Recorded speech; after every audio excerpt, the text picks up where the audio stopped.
Thank you, President. The dramatic situation in the Middle East places our common humanity in the face of its own survival. In Palestine, genocide is continuing on the quiet. The population is suffering from a humanitarian intolerable blockade, and massacres of civilians are continuing. Notwithstanding an only partial ceasefire, Israel continues to think it's above international law, and as a disgrace for most of them, our governments are leaving Netanyahu to act with impunity. In Iran, since December 2025, mass demonstrations are demanding freedom, dignity and respect for fundamental rights. The mullah's regime is responding by repression of extreme violence, using lethal force against peaceful demonstrators, arbitrary arrests, forced disappearances and torture. Women and ethnic and religious minorities are being singled out, while the state restricts access to information and controls communication in order to conceal the scale of the repression. Institutions guaranteeing international and humanitarian law must act without delay to denounce this violence, protect civilians, and support the citizens' revolution in Iran for and by the Iranian people without interference or cynical calculations. In Syria, for the last 2 weeks, Rojava and the political project it embodies have been the subject of an unprecedented military onslaught undertaken by the Syrian powers of al-Jalani, constituting a violent challenging of the rights of the Kurdish people and ethnic and religious minorities.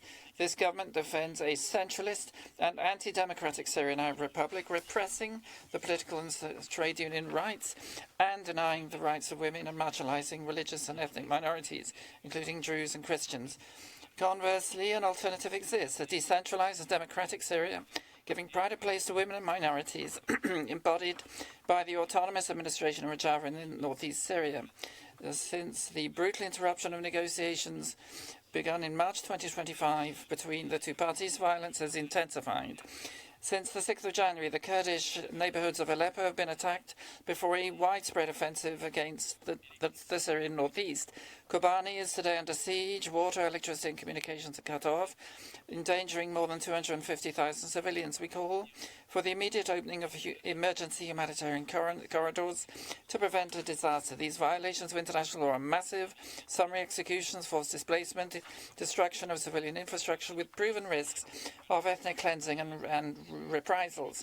The Syrian Democratic Forces, mainly Kurds, are paying a heavy price in their fight against Daesh, with more than 12,000 dead, and their abandonment by Western powers is a political betrayal, with consequences for regional international security. Massive releases of terrorist jihadist prisoners held by the Kurds should be a wake-up call for Europe. The responsibility of the international community is at stake, especially member states of the Council of Europe.